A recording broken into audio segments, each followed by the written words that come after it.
Yo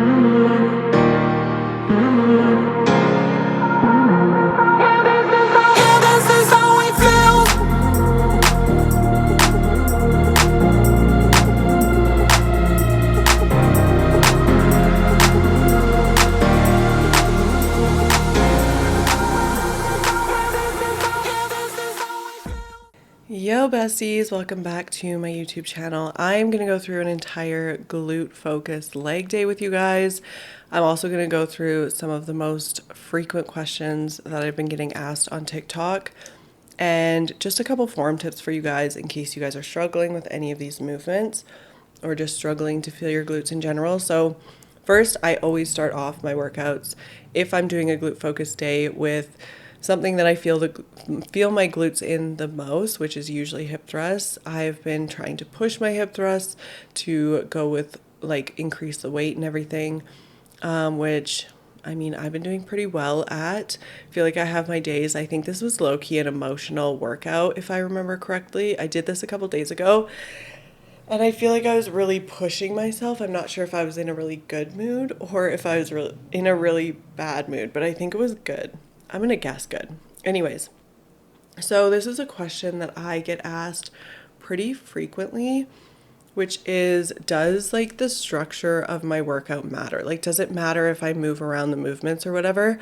Which a lot of the app girls have asked this, or the new girls in the gym. And I just want to clear this up for you guys. So yes, it does fucking matter how your glute workouts or your workouts in general are structured. So you want to go with the compound movements first. So these are movements that like hip thrusts or squats or RDLs are really good, deadlifts, bench press, and like pull-ups and stuff. These, if you look up compound movements, these are the movements that you're going to want to do first. The reason is because even in my hip thrust, as you saw, I was pushing the weight.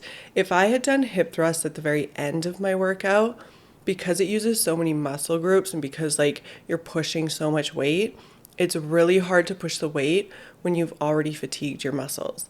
So it's easier for anyone to put those exercises first. It uses a lot of muscles, it uses a lot of energy. So then the rest of your workout, not that you can slack off, but you've already done really heavy sets. So you can kind of move into like isolation stuff and whatever. My RDLs, I like to go lighter anyways. So for this workout, I did 4 sets of everything and then 8 to 10 reps. RDLs, I usually go lighter because my back tends to hurt, like my lower back can sometimes act up when I'm doing hip thrusts or whatever it is. I think I just train glutes way too much, you guys. Not that it's a problem. And if I do find that it's acting up, I just do lighter sets, and that seems to be fine. And then I just make sure that I stretch at the end. But if you are having back issues, don't follow what I'm doing. You should probably get it checked out. I feel like I know my body at this point, and I know if it's acting up, I just need to go a little bit easier. And, that works for me. So another question that I get asked all the time, I'm going to do Bulgarians next. These ones have been, oh my God, I've been putting them back into my routine. I used to do them all the time. And then I kind of just slacked off and I was like, I don't want to do these anymore because I was just getting a little bit annoyed of them. You know, when you just get tired of an exercise and you're like, I just don't even want to do that anymore. That's what happened. But now I miss them. So they are back. Also, they do something else to your glutes, you guys. So the way I like to structure my workouts is compounds, and then I start going into single leg stuff, and then I start doing like the isolation, so like kickbacks and stuff. It's totally up to you how you want to structure it, but that's probably the most efficient way, is making sure that your compounds are first and your isolations are last.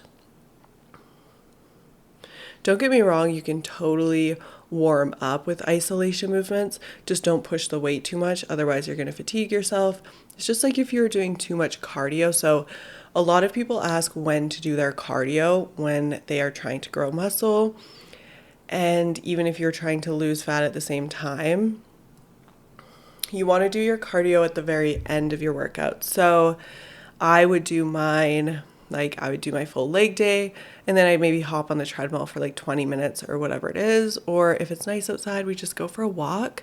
Obviously just take a joint and, you know, enjoy the sunset, whatever it is. So that's when you should do cardio, is definitely at the end. And the reason for that is if you do cardio at the beginning and you're doing like a 20-minute walk, and then you go to do squats, hip thrusts, whatever it is, you're just gonna like not be able to push as much weight. You're gonna be tired, you're gonna be fatigued, you're gonna be like, oh my God, like I can't push as much as I normally do. So definitely make sure that you are, you know, putting that at the end. I've seen a lot of girls put it at the beginning, and it just depends on your goals. But if your goals are to, I mean, if you're here, your goals are probably to grow a fat ass. And if you want to do that, then put the cardio at the end, you guys. I also get the question of what should I eat before and after? And before your workout, you want to eat something like a balanced meal. As long as it's 2 or 3 hours before. So if you eat a whole meal, make sure it's 2 or 3 hours before your workout. But if you're eating like a snack, have something that's high carb, like simple carbs. Bananas are really good, you guys. And that's just so that you digest it fast. You know, when you eat a whole meal before you work out and you're like, oh my God, I feel like I'm going to be like sick. It just doesn't do anything for you. It's just too much. Save your meals for after and just load up on, you know, your protein and everything else. Okay, I got a question a lot on kickbacks of, am I kicking straight back? Am I kicking at an angle? Like, how am I kicking? First off, you don't want to kick too high with your kickbacks. I've seen some girls, like, your back will move and whatever. You want to keep every other body part pretty still. Like, sometimes I can feel it in my leg, but that's just because my leg is trying to, like, keep me stable. But you honestly want to keep most of it pretty still. And of course, we never miss our stretching. My back was definitely acting up, so I was like, I have to stretch like a lot this time. But yeah, my kickbacks are kind of angled, but I usually just angle my foot out, if that makes sense. My foot's usually kicked out. I have a lot of form videos on my TikTok if you guys want to check that for kickback form. But I've said a lot that just like don't kick too high. I see a lot of girls kicking like super fucking high, and it's not going to do you any good, to be honest. Yeah, this is probably my favorite part after I'm done legs. I feel like I've been really sore lately, and you know, I'm keeping up with my creatine, everything, but stretching just makes a world of a fucking difference. And I remember I was just so tired after this leg day. Yeah, see, I knew James was going to come lay down. It's like, you just get exhausted. Anyways, thanks for listening. Like, comment, subscribe. Love you guys. Bye.